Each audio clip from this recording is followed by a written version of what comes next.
नमस्कार दोस्तों, मैं विनय शर्मा आप सभी का स्वागत करता हूं आपके यूट्यूब चैनल ऑनलाइन स्टडी पर। आज की इस क्लास में हम चर्चा करेंगे भारत के दूसरे नागरिक उपराष्ट्रपति के बारे में। इससे पिछली क्लास में हमने पढ़ा था भारत के प्रथम नागरिक राष्ट्रपति के बारे में पढ़ा था, जिसका पद यूएसए के संविधान से लिया गया था। और संविधान में भारत के जो प्रथम नागरिक हैं वह राष्ट्रपति को दर्जा दिया गया है, और संविधान में दूसरे नागरिक के रूप में दर्जा दिया गया है उपराष्ट्रपति को। तो आज की इस क्लास में हम पढ़ेंगे उपराष्ट्रपति की सारी शक्तियां, उनकी योग्यताएं और उनसे जुड़े हुए जितने भी महत्वपूर्ण आर्टिकल्स हैं, अनुच्छेद हैं, उन सभी के बारे में हम चर्चा करेंगे, जो कि आपके आने वाले सभी एग्जाम्स के लिए काफ़ी इंपॉर्टेंट है। चाहे आप स्टेट एग्जाम्स देखिए, एसएससी के एग्जाम्स, बैंकिंग एग्जाम्स, सभी के लिए काफ़ी इंपॉर्टेंट टॉपिक है भारत के उपराष्ट्रपति और उनसे जुड़े हुए जितने भी आर्टिकल्स हैं, और काफ़ी इंपॉर्टेंट क्वेश्चन जो कि एग्जाम्स के लिए काफ़ी महत्वपूर्ण हैं, जो कि एग्जाम्स में पूछे जा सकते हैं और पूछे भी गए हैं पिछले एग्जाम्स में। तो जो भारत के संविधान है उसमें अनुच्छेद 63 से लेकर अनुच्छेद 71 तक उपराष्ट्रपति के पद के बारे में बताया गया है। अगर आपसे प्रश्न पूछा जाए कि भारत के संविधान के अनुसार या फिर देश का दूसरा नागरिक कौन होता है, तो आपका आंसर होगा उपराष्ट्रपति। उपराष्ट्रपति ही देश के दूसरे नागरिक के रूप में जाने जाते हैं। भारत के प्रथम नागरिक राष्ट्रपति को बताया गया है और दूसरा नागरिक उपराष्ट्रपति को बताया गया है। तो अनुच्छेद 63 से लेकर अनुच्छेद 71 तक हम पढ़ेंगे। उपराष्ट्रपति की योग्यताओं के बारे में पढ़ेंगे, उनकी क्या क्या शक्तियां हैं, क्या क्या उनके कार्य हैं और उनका कैसे निर्वाचन होता है, इन सभी के बारे में हम इस क्लास में चर्चा करेंगे। तो देखिए आर्टिकल 63, सबसे पहले देखते हैं अनुच्छेद 63। आर्टिकल 63 के अनुसार बताया गया है कि उपराष्ट्रपति का एक पद होगा। भारत में उपराष्ट्रपति का एक पद होगा, और यह जो अवधारणा है यह यूएसए के संविधान से ली गई है। अगर आपसे पूछा जाए कि भारत में उपराष्ट्रपति का पद किस देश के संविधान से लिया गया है, तो यूएसए के संविधान से हमने उपराष्ट्रपति के पद को लिया है। इसके बाद देखिए आर्टिकल 64 में बताया गया है कि पदेन सभापति, जो उपराष्ट्रपति हैं वो राज्यसभा के सभापति के रूप में कार्य करेंगे। पदेन सभापति, राज्यसभा में पदेन सभापति के रूप में कार्य करेंगे आर्टिकल 64 के तहत। इसके बाद देखिए आर्टिकल 65 में बताया गया है आकस्मिक कार्यों में राष्ट्रपति का पद ग्रहण उपराष्ट्रपति करेंगे। इसमें आर्टिकल 65 में बताया गया है कि आकस्मिक कार्यों में राष्ट्रपति का पद ग्रहण करेंगे उपराष्ट्रपति। अगर किसी कारणवश देश में राष्ट्रपति उपस्थित नहीं है या कहीं बाहर गए हैं या उनका पद खाली है, उस समय पर राष्ट्रपति का जो कार्यभार है वो संभालेंगे हमारे देश के उपराष्ट्रपति। अगर आपसे पूछा जाए आकस्मिक कार्यों में राष्ट्रपति का पद ग्रहण करते हैं उपराष्ट्रपति, ऐसा किस अनुच्छेद के तहत बताया गया है, तो आर्टिकल 65 के तहत बताया गया है कि आकस्मिक कार्यों में उपराष्ट्रपति ही राष्ट्रपति का पद लेंगे और उनके कार्यभार को संभालेंगे। इसके बाद देखिए आर्टिकल 66 में बताया गया है उपराष्ट्रपति का निर्वाचन, कि जो उपराष्ट्रपति का पद है उसके लिए निर्वाचन किस प्रकार किया जाता है।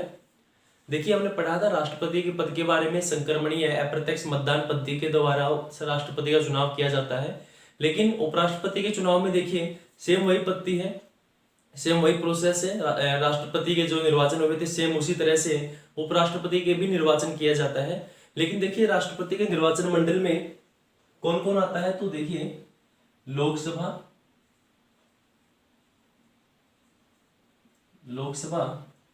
राज्यसभा के सभी निर्वाचित सदस्य और इसके साथ ही एंग्लो इंडियंस भी उपराष्ट्रपति के चुनाव में भाग ले सकते हैं। एंग्लो इंडियंस भी उपराष्ट्रपति के चुनाव में भाग ले सकते हैं, लेकिन एंग्लो इंडियंस राष्ट्रपति के चुनाव में भाग नहीं ले सकते, हिस्सा नहीं ले सकते। जो एंग्लो इंडियंस की नियुक्ति की जाती है राष्ट्रपति के द्वारा ही, वो उपराष्ट्रपति के चुनाव में अपना हिस्सा ले सकते हैं, लेकिन राष्ट्रपति के चुनाव में एंग्लो इंडियंस अपना हिस्सा, अपना वोट नहीं डाल सकते। तो ये उपराष्ट्रपति का निर्वाचन की जो पद्धति है वो दी गई है अनुच्छेद 66 में बताया गया है। आर्टिकल 66 में बताया गया है उपराष्ट्रपति का निर्वाचन। इसके बाद देखिए आर्टिकल 67 बी में बताया गया है उपराष्ट्रपति का निलंबन के बारे में। अगर उनको उनके पद से हटाना हो तो वो किस प्रकार से उनको पद से हटाया जा सकता है। एक तो अपनी इच्छा अनुसार अगर वो अपना त्यागपत्र देना चाहें तो अपना त्यागपत्र देकर भी वो अपने पद को छोड़ सकते हैं। और अगर आपसे पूछा जाए उपराष्ट्रपति अपना त्यागपत्र किसे देंगे, तो उपराष्ट्रपति अपना त्यागपत्र राष्ट्रपति को सौंपेंगे। हमने पढ़ा था कि राष्ट्रपति अपना त्यागपत्र किसे सौंपते हैं, तो राष्ट्रपति अपना त्यागपत्र उपराष्ट्रपति को सौंपते हैं। और अगर आपसे पूछा जाए कि उपराष्ट्रपति अपना त्यागपत्र किसे सौंपेंगे, तो आपका आंसर होगा राष्ट्रपति को। हटाने की जो प्रक्रिया है वह राष्ट्रपति की तरह ही है, लेकिन हमने पढ़ा था राष्ट्रपति को हटाने के लिए लोकसभा या राज्यसभा किसी भी सदन में ये प्रस्ताव पारित किया जाएगा, लेकिन उपराष्ट्रपति को हटाने के लिए जो तरीके हैं वो देखिए, या तो वो स्वयं त्याग पत्र दे, स्वयं त्याग पत्र देंगे तो उन्हें राष्ट्रपति को अपना त्याग पत्र देना होगा, या फिर अगर वो कोई भी संवैधानिक उल्लंघन करते हैं, अगर संविधान का उल्लंघन करते हैं, कोई भी अनैतिक कार्य करते हैं, असंवैधानिक कार्य करते हैं, तो उन्हें उनके पद से हटाया जा सकता है। और हटाने के लिए पहले प्रस्ताव को राज्यसभा में पारित करना होगा। देखिए हमने पढ़ा था राष्ट्रपति को उनके पद से हटाने के लिए महाभियोग की जो प्रक्रिया थी, उसके लिए उनको पद से हटाने के लिए राज्यसभा या लोकसभा दोनों में से किसी भी सदन में प्रस्ताव को पारित किया जा सकता है, लेकिन उपराष्ट्रपति को पद से हटाने के लिए केवल राज्यसभा में ही पहले प्रस्ताव को पारित करना होगा, उसके बाद यह प्रस्ताव लोकसभा में लाया जाएगा। तो यह अंतर होता है उपराष्ट्रपति और राष्ट्रपति को उनके पद से हटाने के लिए। अगर राष्ट्रपति को पद से हटाना है तो लोकसभा या राज्यसभा किसी भी सदन में आप प्रस्ताव पारित कर सकते हो, लेकिन अगर उपराष्ट्रपति को उनके पद से हटाना है तो प्रस्ताव पहले राज्यसभा में पारित होगा, उसके बाद लोकसभा में पारित किया जाएगा। लोकसभा और राज्यसभा दोनों में प्रस्ताव पारित होने के बाद उपराष्ट्रपति को 14 दिन पूर्व उसके बारे में लिखित में सूचना देनी होगी। जैसे कि हमने राष्ट्रपति के बारे में भी पढ़ा था महाभियोग में, अगर राष्ट्रपति को उनके पद से हटाना है तो 14 दिन पूर्व उन्हें लिखित में एक पत्र देना होगा इसके बारे में, उसके बाद ही राष्ट्रपति को पद से हटाया जा सकता है। तो ठीक इसी तरह उपराष्ट्रपति को भी 14 दिन पूर्व लिखित पत्र देकर उन्हें सूचित करना होगा, और पहले राज्यसभा में प्रस्ताव पारित करना होगा, उसके बाद लोकसभा में पारित करना होगा, और फिर 14 दिन पूर्व लिखित में पत्र देकर उपराष्ट्रपति को उनके पद से हटाया जा सकता है। या फिर अगर वे स्वयं त्याग पत्र दे तो अपना त्याग पत्र वो राष्ट्रपति को सौंप सकते हैं।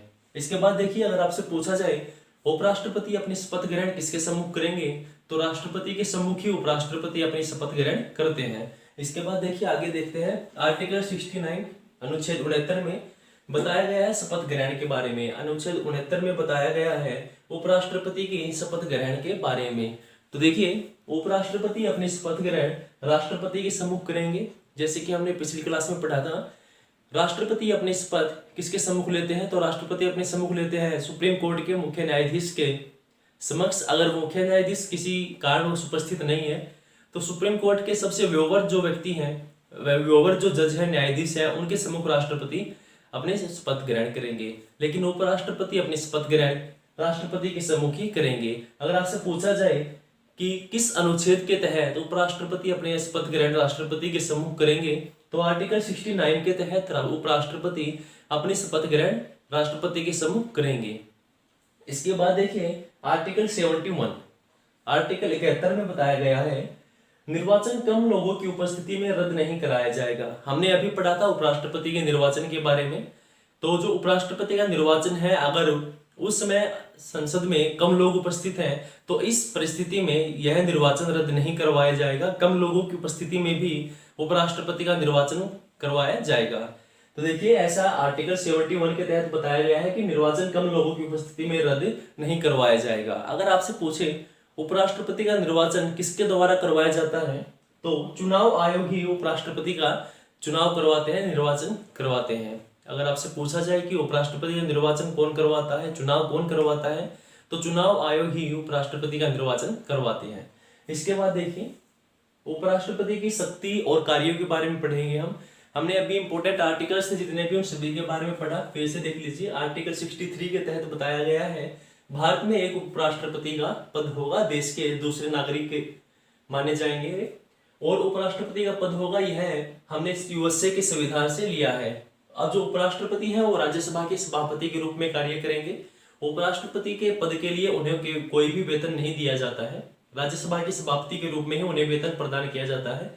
इसके बाद देखिए, आर्टिकल 64 में बताया गया है कि वो पदेन सभापति होंगे। राज्यसभा के अध्यक्ष जो होंगे वो उपराष्ट्रपति ही होंगे, पदेन सभापति होंगे उपराष्ट्रपति। इसके बाद देखिए, आर्टिकल 65 में बताया गया है आकस्मिक कार्यों में राष्ट्रपति का पद ग्रहण। अगर राष्ट्रपति किसी कारणवश देश में उपस्थित नहीं है, अपने पद पर उपस्थित नहीं है, तो उस परिस्थिति में राष्ट्रपति का कार्यभार संभालेंगे उपराष्ट्रपति। इसके बाद देखिए, आर्टिकल 66 में बताया गया है उपराष्ट्रपति का निर्वाचन। मैंने अभी अभी आपको बताया, उपराष्ट्रपति का जो निर्वाचन है वह चुनाव आयोग के द्वारा ही करवाया जाएगा। अगर आपसे पूछा जाए उपराष्ट्रपति का निर्वाचन कौन करवाता है, तो आंसर होगा चुनाव आयोग ही उपराष्ट्रपति के निर्वाचन करवाते हैं। इसमें लोकसभा, राज्यसभा सभी निर्वाचित सांसद इसमें हिस्सा लेंगे और साथ में ही इसके एंग्लो इंडियंस भी अपना हिस्सा लेंगे। जो एंग्लो इंडियंस है वो राष्ट्रपति के चुनाव में हिस्सा नहीं लेते, लेकिन उपराष्ट्रपति के निर्वाचन के समय अपना वोट डाल सकते हैं एंग्लो इंडियंस। इसके बाद देखिए आर्टिकल 67B में बताया गया है उपराष्ट्रपति के निलंबन के बारे में। अगर उनको उनके पद से हटाना हो तो किस प्रक्रिया के द्वारा उनको उनके पद से हटाया जा सकता है। तो पहली प्रक्रिया देखिए, अगर उनके पद से हटाना है तो सबसे पहले राज्यसभा में प्रस्ताव पारित करना होगा। राज्यसभा में प्रस्ताव पारित होने के बाद वह प्रस्ताव लोकसभा में पेश किया जाएगा। लोकसभा और राज्यसभा दोनों में ही वो प्रस्ताव पारित होने के बाद उपराष्ट्रपति को 14 दिन पूर्व लिखित पत्र देकर इस बारे में सूचित करना होगा और इसके बाद ही उन्हें इनके पद से हटाया जा सकता है। तो देखिए, एक तो तरीका है कि पहले राज्यसभा लोकसभा में प्रस्ताव पारित किया जाए, उनके खिलाफ अविश्वास प्रस्ताव पारित किया जाए और उसके बाद 14 दिन पूर्व उन्हें लिखित में पत्र देकर उनके पद से हटाया जाए। या दूसरा तरीका है वह स्वयं ही अपना त्याग पत्र दे दें। अगर वह स्वयं अपना त्याग पत्र देते हैं तो किसके सम्मुख अपना त्याग पत्र देंगे? अगर आपसे पूछा जाए उपराष्ट्रपति अपना त्याग पत्र किसे देते हैं, तो आपका आंसर होगा उपराष्ट्रपति अपना त्याग पत्र राष्ट्रपति को ही देते हैं। उपराष्ट्रपति अगर अपना त्याग पत्र देंगे तो राष्ट्रपति को ही देंगे और अगर राष्ट्रपति अपना त्याग पत्र देगा तो वो उपराष्ट्रपति को देगा। इसके बाद देखिए हमने पढ़ा है आर्टिकल 69 के बारे में, शपथ ग्रहण, जो कि हमने पढ़ा था उपराष्ट्रपति राष्ट्रपति के सम्मुख शपथ ग्रहण करते हैं। काफी बार प्रश्न पूछा गया है ये कि उपराष्ट्रपति अपनी शपथ ग्रहण किसके सम्मुख करते हैं, तो उपराष्ट्रपति राष्ट्रपति के सम्मुख ही अपनी शपथ ग्रहण करते हैं। और अगर राष्ट्रपति के बारे में पूछा जाए तो सुप्रीम कोर्ट के मुख्य न्यायाधीश के समक्ष ही राष्ट्रपति अपनी शपथ ग्रहण करते हैं। इसके बाद देखिए आर्टिकल 71 में बताया गया है कि निर्वाचन कम लोगों की उपस्थिति में रद्द नहीं करवाया जाएगा। अगर उपराष्ट्रपति के निर्वाचन के समय कम लोग उपस्थित हैं तो उसमें यह कि निर्वाचन की जो प्रक्रिया है रद्द नहीं करवाई जाएगी, उसमें भी निर्वाचन होगा। राष्ट्रपति के उपराष्ट्रपति के मत वोट डाले जाएंगे। इसके बाद देखिए अगर हम चर्चा करें उपराष्ट्रपति की शक्ति और उनके कार्यों के बारे में, तो देखिए सबसे पहले अगर आपसे बात की जाए तो जो उपराष्ट्रपति हैं वो राज्यसभा के सभापति होते हैं। अगर आपसे प्रश्न पूछा जाए कि राज्यसभा के सभापति कौन है, तो उपराष्ट्रपति ही राज्यसभा के सभापति होते हैं और वो इसी रूप में कार्य करते हैं और इसी के पद के लिए उन्हें वेतन दिया जाता है। राज्यसभा के सभापति के पद के लिए ही उन्हें वेतन दिया जाता है, उपराष्ट्रपति के रूप में उन्हें कोई वेतन नहीं दिया जाता। इसके बाद देखिए इसका जो दूसरा मुख्य कार्य है, राष्ट्रपति की अनुपस्थिति में उनका पद ग्रहण। अगर किसी कारणवश राष्ट्रपति देश में नहीं है, अपने पद पर नहीं है, तो उस परिस्थिति में उपराष्ट्रपति ही राष्ट्रपति की भूमिका निभाएंगे, उनके पद को ग्रहण करेंगे। इसके बाद अगर आपसे पूछा जाए कि उपराष्ट्रपति का चुनाव कौन करवाता है, तो जैसे हमने पहले ही चर्चा की चुनाव आयोग ही उपराष्ट्रपति के चुनाव करवाते हैं। इसके बाद देखिए अगर आपसे पूछा जाए कि उपराष्ट्रपति के चुनाव के लिए उनके पद के लिए क्या क्या योग्यताएं हैं, कि कोई व्यक्ति उनके पद के योग्य है तो क्या क्या योग्यताएं होनी चाहिए उनमें। देखिए सबसे पहला है भारत का नागरिक हो। सबसे जो पहली कंडीशन है, पहली शर्त है, जो भी उपराष्ट्रपति के पद के लिए उम्मीदवार हो वो भारत का नागरिक होना चाहिए। इसके बाद देखिए 35 वर्ष की आयु पूरी कर चुका हो, 35 वर्ष की आयु पूरी हो चुकी हो उनकी, जो उपराष्ट्रपति के पद के लिए उम्मीदवार है 35 वर्ष की आयु पूरी कर चुके हों। इसके बाद देखिए राज्यसभा में चुने जाने योग्य हों। हमने राष्ट्रपति के बारे में पढ़ा था कि लोकसभा में चुने जाने योग्य हों, लेकिन उपराष्ट्रपति के केस में राज्यसभा में चुने जाने योग्य हों। वे राज्यसभा या लोकसभा किसी भी सदन के सदस्य नहीं होने चाहिए, केवल चुने जाने की योग्यता रखते हों। इसके बाद देखिए किसी भी लाभ के पद पर ना हो, अर्थात किसी भी सरकारी नौकरी में ना हो, किसी भी लाभ के पद पर ना हो। तो ये कुछ योग्यताएं हैं जो भारत के उपराष्ट्रपति के बनने के लिए कुछ काफी इंपॉर्टेंट है। जो भारत का नागरिक हो, 35 वर्ष की आयु पूरी कर चुका हो, इसके साथ ही राज्यसभा में चुने जाने योग्य हो और किसी भी लाभ के पद पर ना हो। इसके साथ ही 20 प्रस्तावक व 20 अनुमोदक भी होने चाहिए। जो भी व्यक्ति उपराष्ट्रपति के चुनाव के लिए चुनाव लड़ता है उसके पास 20 प्रस्तावक होने चाहिए और 20 अनुमोदक भी होने चाहिए। ये सभी शर्तें जो पूरी करता हो वही भारत के उपराष्ट्रपति के पद के निर्वाचन के लिए चुनाव लड़ सकता है। इसके बाद देखिए हमने हटाने की जो विधि थी वो हमने पहले ही पढ़ चुकी है कि स्वयं त्याग पत्र दें या फिर राज्यसभा में प्रस्ताव पारित करके लोकसभा में प्रस्ताव को पारित किया जाए। इसके बाद देखिए, जो उपराष्ट्रपति होते हैं वो किसी भी प्रकार की वोटिंग में हिस्सा नहीं लेंगे। अगर कोई भी वोटिंग की जा रही है उस केस में उपराष्ट्रपति का कोई भी अधिकार नहीं है वोट डालने का, तो उपराष्ट्रपति किसी भी प्रकार की वोटिंग में अपना हिस्सा नहीं लेते। लेकिन अगर 50-50 अगर वोट्स हो जाते हैं, अगर किसी केस में जो मत हैं दोनों पक्षों में बराबर हो जाते हैं, उसमें निर्णायक मत का अधिकार उपराष्ट्रपति को ही होता है। 50-50% मत होने पर निर्णायक मत उपराष्ट्रपति का ही होगा। अगर किसी केस में दोनों ही सदनों के जो वोट हैं पर 50-50% होते हैं, आधे आधे हो जाते हैं, तो उस केस में उपराष्ट्रपति ही अपना निर्णायक मत देकर किसी भी पक्ष को जिता सकते हैं। इसके साथ ही हमने पढ़ा था उपराष्ट्रपति किसी भी सदन के सदस्य नहीं होंगे, राज्यसभा के सदस्य नहीं होंगे। उपराष्ट्रपति राज्यसभा के सदस्य नहीं होंगे, केवल चुने जाने की योग्यताएं रखते हो। तो ये हमने उपराष्ट्रपति से संबंधित जितने भी उनके महत्वपूर्ण अनुच्छेद थे, उनके कार्य थी, शक्तियां थी, योग्यताएं थी, उन सभी के बारे में हमने चर्चा की। और आने वाले सभी एग्जाम्स के लिए काफी इंपॉर्टेंट है, दिल्ली पुलिस, स्टेट एग्जाम्स या फिर कोई भी एग्जाम्स अगर आप देखते हैं, देते हैं, उन सभी के लिए काफी इंपॉर्टेंट है उपराष्ट्रपति के पद के बारे में, और जो भी इनसे इंपॉर्टेंट क्वेश्चंस निकलते हैं उन सभी के बारे में। अगर आपको वीडियो अच्छी लगी हो तो ज्यादा से ज्यादा इसको शेयर करें।